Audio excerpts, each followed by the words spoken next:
El arquitecto del muro. Radiografía de Benjamin Netanyahu. El mito contra la historia. Para entender el presente de Medio Oriente no debemos abrir los libros sagrados. Debemos abrir los libros de historia, porque los dioses no gobiernan naciones. Los hombres sí. Hoy analizamos la figura de Benjamin Netanyahu, no desde la fe, no desde el odio, sino desde la lógica fría de la política, la historia y la antropología. Porque cuando las religiones se convierten en banderas políticas, lo sagrado deja de ser espiritual y se convierte en poder.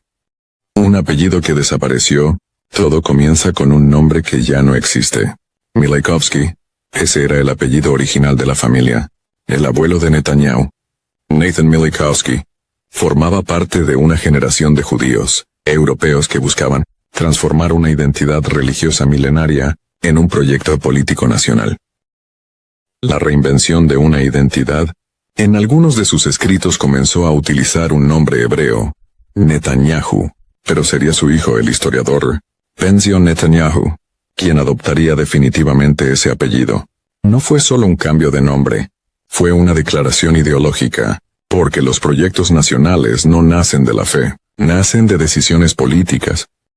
El halcón forjado en la guerra, Benjamin Netanyahu no comenzó su vida en la política, comenzó en el ejército.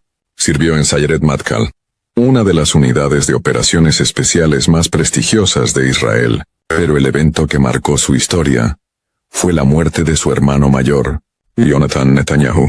Murió durante la famosa Operation Entebbe. El nacimiento de una figura política, la muerte de su hermano Jonathan, no solo fue una tragedia familiar, fue también el punto de inflexión que transformó la vida pública de Benjamin Netanyahu. En lugar de permanecer en el anonimato militar, Netanyahu comenzó a ocupar un nuevo papel, el de analista y portavoz en la lucha internacional contra el terrorismo. Durante los años 80 escribió libros, participó en conferencias internacionales, y construyó una narrativa que lo posicionaba como uno de los intérpretes más duros del conflicto en Medio Oriente. Su discurso encontró eco en Occidente, y poco a poco el antiguo comando se transformó en una figura política. Primero como diplomático, luego como embajador de Israel ante las Naciones Unidas, y finalmente como uno de los líderes más influyentes de la política israelí contemporánea. El muro de hierro. Para entender la política de Benjamin Netanyahu, hay que comprender su raíz ideológica, una corriente política conocida como sionismo revisionista, desarrollada por Zeev Jabotinsky. En 1923, Jabotinsky formuló una idea que marcaría profundamente la estrategia política israelí durante décadas. La llamó el muro de hierro. La premisa era simple y brutal. Los pueblos árabes jamás aceptarían voluntariamente la existencia de un Estado judío en la región. Por lo tanto, Israel debía construir una superioridad militar tan poderosa que cualquier intento de resistencia resultara imposible. Solo después, decía Jabotinsky, sería posible negociar. No desde la igualdad, sino desde la rendición. Para algunos, esta doctrina representa la garantía de supervivencia del Estado de Israel. Para otros, es el origen de una política permanente de confrontación. El poder prolongado.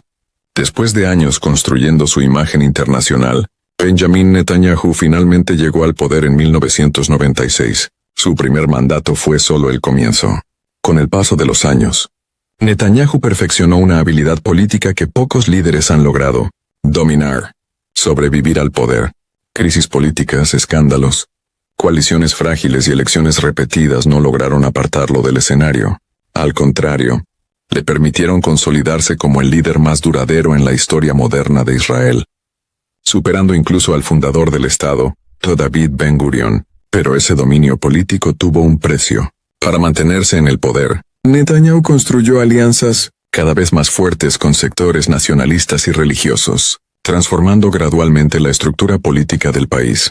Para sus seguidores es el garante de la seguridad nacional. Para sus críticos, es el arquitecto de una política que ha endurecido aún más el conflicto en Medio Oriente.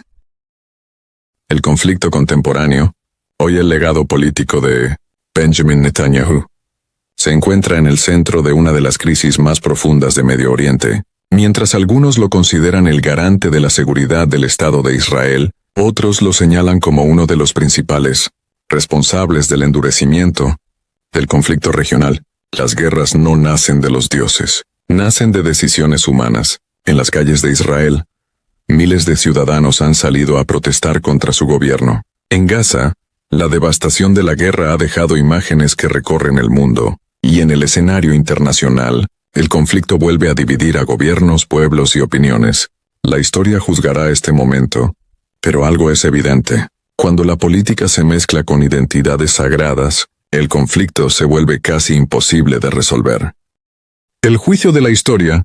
Las religiones prometen juicios divinos, pero la historia solo conoce juicios humanos. El poder no nace de los dioses, nace de las decisiones de los hombres. La política no es un mandato sagrado, es una construcción humana, y cuando los líderes mezclan identidad, religión y poder, el conflicto deja de ser político, se convierte en destino. La historia de Benjamin Netanyahu no es solo la historia de un hombre, es la historia de cómo las ideologías, el miedo y la búsqueda de seguridad pueden moldear el destino de naciones enteras. Pero hay algo que la historia nos enseña una y otra vez. Los imperios pasan. Los líderes pasan. Las ideologías pasan. Lo único que permanece es la verdad. Si esto te hizo pensar, quédate aquí. No seguimos dogmas. Seguimos la razón, porque cuestionar es pensar libremente, buscando la verdad.